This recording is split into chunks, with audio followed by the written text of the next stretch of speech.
Dear Mama Colleen, tawagin mo na lang ako sa pangalang Maxine, 39 years old.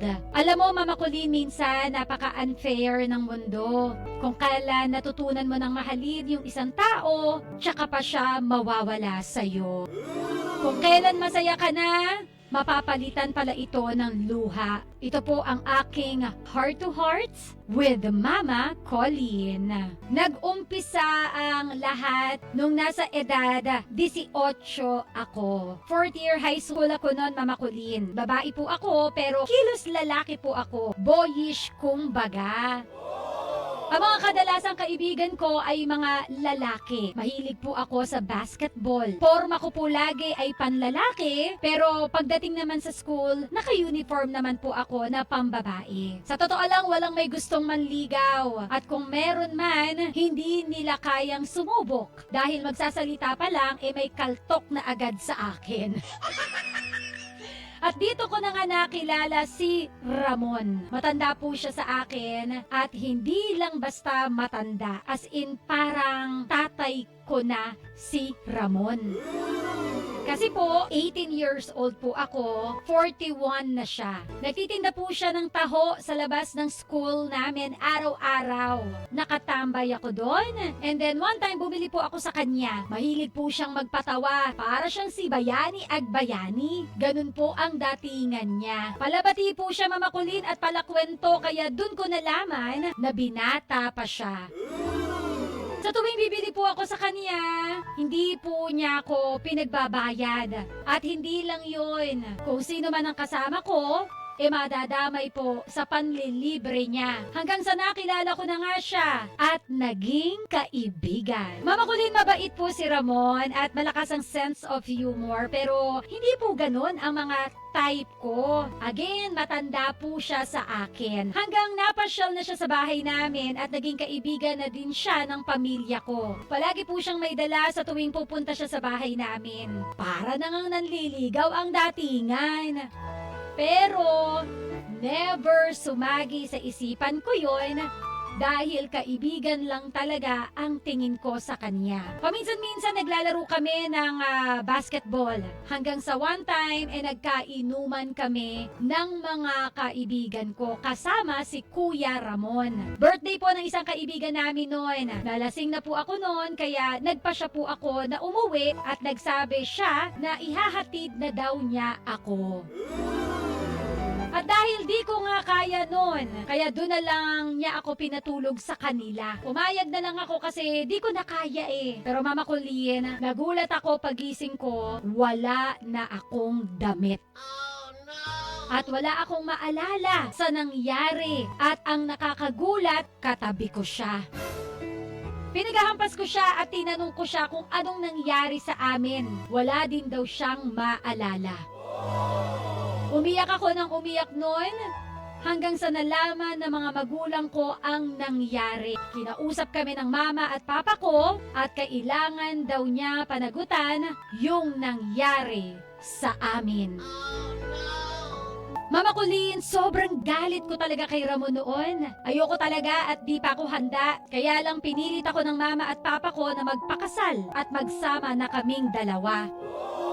Hindi ko siya pinapansin kahit nakatira kami sa iisang bubong. Pero naging responsable naman siya sa akin. Hindi niya ako pinapabayaan. Lahat ng kailangan ko na ibibigay naman ni Ramon at ginagawa niya ng paraan. Pero di ko talaga siya mahal kahit anong gawin niya. Hindi ko talaga gusto kahit madalas ko siyang dinidiscourage para magalit siya at iwan na niya ako. Pero Mama Colleen, matyaga po talaga si Ramon.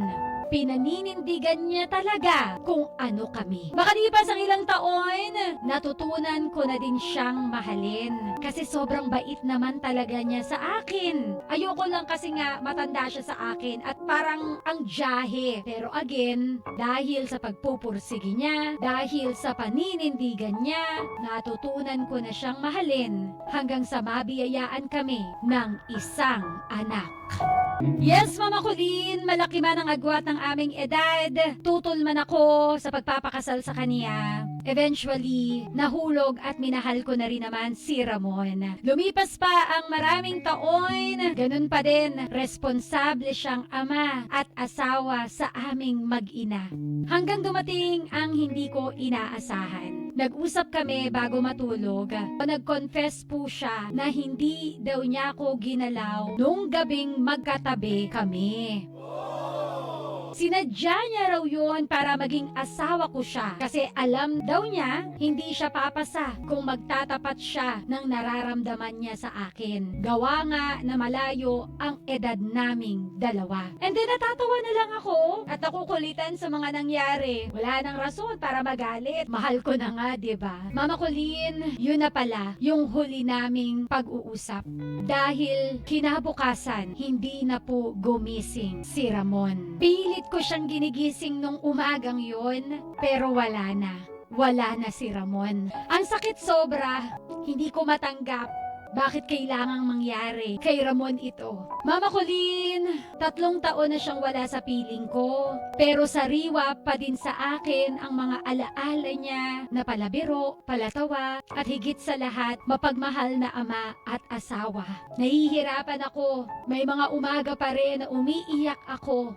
Pero baka hanggang dun lang talaga. Mama Colleen, hindi naman ako hihingi ng payo. Gusto ko lang i-share sa iyong tagapakinig ang aking kwento. At kahit sana sa pamamagitan nito, marinig ko mula sa inyong boses ang aking kwento at mabawasan ang pighati sa aking puso. Muli, ako po si Maxine, 39 years old, at ito ang aking Heart to Heart with Mama Colleen. Who would have thought na ang magkalayong agwat na edad magwo-work pala?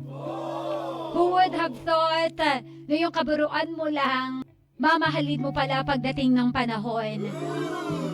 Ito yung mga kwento na hindi natin nakalain na magwo-work, pero pwede pala. So, masakit, 'di ba? Kasi kung kailan natutunan mo na nga siyang mahalin, tsaka naman siya binawi sa'yo. Oh, no! Habang binabasa ko yung sulat mo, Maxine, nalulungkot ako, totoo lang. Nahawaan mo ko ng lungkot mo. Kasi kung ako na nagbabasa at yung mga ka-winner natin na nakikinig lang sa kwento mo, nasasaktan na, what more pa na ikaw mismo ang nakaranas nito, hindi ko lang talaga ma-imagine. Pero wag mo sanang isipin na unfair ang mundo. Gaya ng sabi mo kanina, na alam mo, Mama Colleen, minsan napaka-unfair ng mundo. Things happen for a reason. Hindi man natin maintindihan ngayon. Baka kailangan lang talaga ng another guardian angel ni Lord sa taas. Mahirap. Wala makapagsasabi kung paano ba makamove on kasi you will never move on eh. Hindi ka talaga makakamove on eh. 'Di ba? Yung pag namatayan ka, totoo lang, ang pinakamahirap na i-comfort yung mga taong namatayan kasi wala tayong perfect words para pagaanin yung nararamdaman nila kasi ang hirap talaga. Kung break up lang yan, pwede pang mo na, mapapalitan din yan, 'di ba? Kung break lang yan, kung niloko ka, mas madaling mag-advise, magpayo eh, 'di ba? Pero yung mawalan ka ng mahal sa buhay, walang single word para matulungan ka namin na mapagaan ito. Kaya ang masasabi ko na lang, mahigpit na yakap para sa iyo. And thank you for sharing your story. Kasi ngayong araw na to, nag-share ka ng story of love. Yung imposible na pwede pala talagang maging posible. Kaya maraming salamat sa iyo. And thank you dahil pinagkatiwalaan mo ang programa ng Mama ng Bayan, Mama Colleen. Yung sinabi mo na gusto mong marinig mula sa aking boses yung kwento mo, sobrang nakakataba po ng puso. Kaya maraming salamat. Lo, naiiyak ako. Na-touch kasi ako. So, Maxine, I wish and I will pray for your healing. Know na meron ka ng anghel na nagbabantay sa inyong mag-ina. Know that you are loved kahit siya ay nasa kabilang buhay na. Ka-winner, ito po ang kwento ni Maxine dito sa Heart to Heart with Mama Colleen.